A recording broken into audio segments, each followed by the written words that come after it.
Assalamualaikum warahmatullahi wabarakatuh. Alhamdulillah, Allahumma sholli ala Sayyidina Muhammad wa ala ali Sayyidina Muhammad. Sahabat channel Prabu Santri yang dirahmati Allah, hati-hati, inilah 5 benda yang sering digunakan dalam ilmu hitam dan efek bagi penerimanya serta apa saja penawarnya. Tentu saja melalui video ini, selain akan saya paparkan 5 benda tersebut yang menjadi mediasi dalam ilmu hitam, saya pun juga akan kasih tahu apa saja penawarnya agar ketika 5 benda ini ada pada diri kita atau di sekeliling kita, mana yang harus kita lakukan, ayat apa yang harus kita bacakan sehingga 5 benda ini akan musnah begitu saja. Dalam perhelatan dunia astral atau gaib banyak sesuatu yang terjadi tak masuk akal karena keberadaannya yang masih dipertanyakan banyak orang. Selain itu, posisi ilmu gaib di mata penganut empiris sangat dipandang sebelah mata.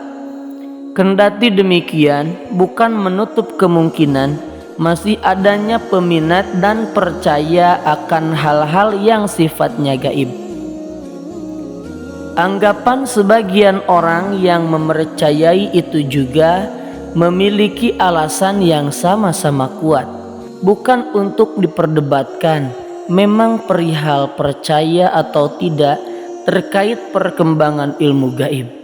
Namun dukun memang sangat mempercayai hingga saat ini.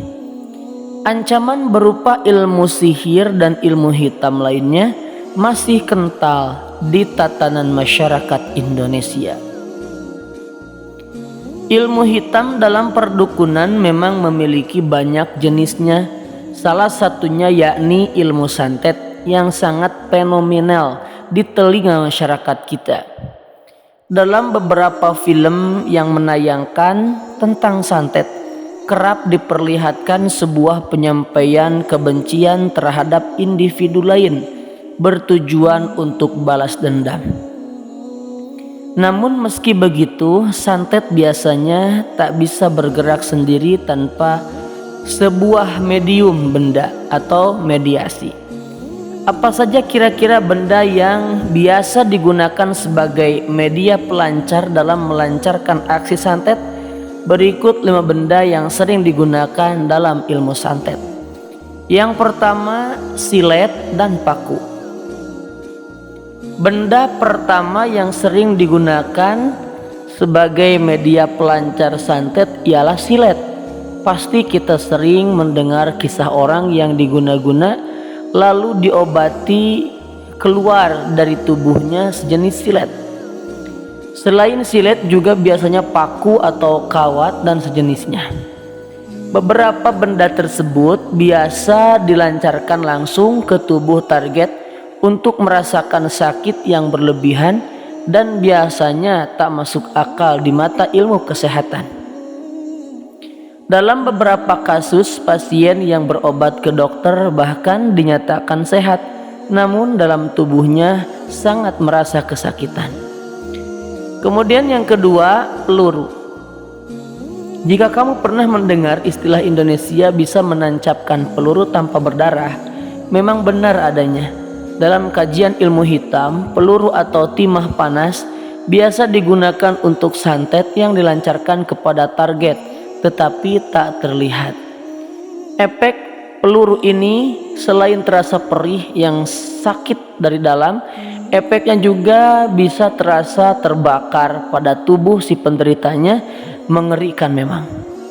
Yang ketiga, tanah kuburan. Tanah kuburan juga biasanya digunakan sebagai perantara pelancar santet.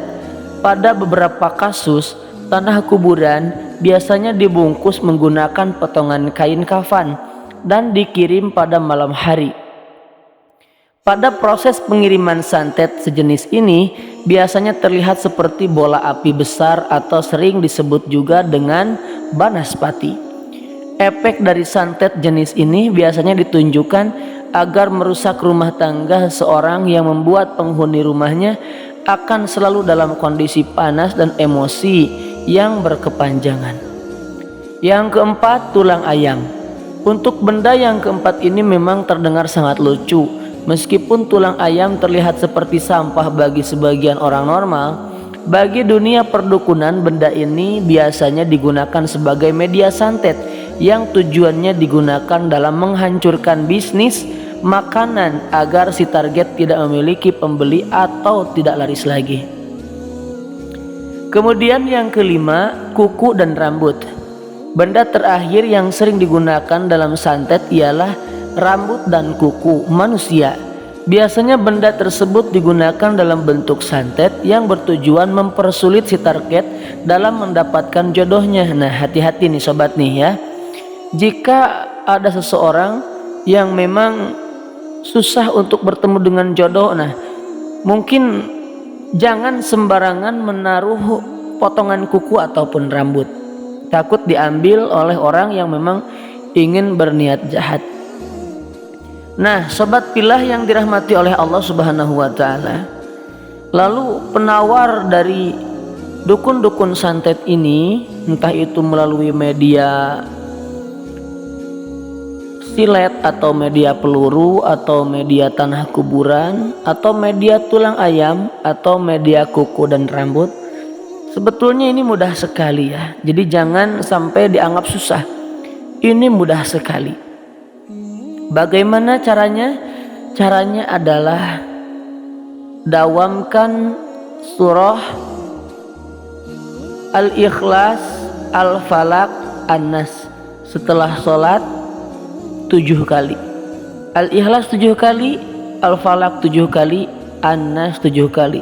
Maka sekuat apapun santet dengan media apapun dari 5 media ini, maka semuanya itu tidak akan pernah kena kepada sang target, khususnya orang yang mendawamkan 7 Al-Ikhlas, 7 Al-Falaq, dan 7 An-Nas. Lalu bagaimana caranya jika kita dirasa pada badan sudah ada sesuatu yang tidak enak, atau pada bisnis ada sesuatu yang tidak masuk akal, tiba-tiba bangkrut, atau tidak masuk akal dalam rumah tangga yang tiba-tiba cekcok? Maka segera amalkan 7 Al-Ikhlas, 7 Al-Falaq, 7 An-Nas. Maka insya Allah dengan dawam setiap ba'da sholat 7, maka santet ini tidak akan kena lagi. Karena Rasul pun juga pernah terkena santet hingga malaikat Jibril menurunkan surah Al-Falaq, Qul a'udzu birabbil falaq min syarri ma khalaq wa min syarri ghasikin idza waqab wa min syarri nafasati fil 'uqad wa min syarri hasidin idza hasad. Ayat inilah yang akan menjadi penawar dari ilmu santet apapun dengan mediasi apapun, sehingga ilmu santet tidak akan sampai kepada kita. Wallahu a'lam bishawab. Semoga video ini bermanfaat untuk kita semua. Amin ya Allah ya rabbal alamin. Wassalamualaikum warahmatullahi wabarakatuh.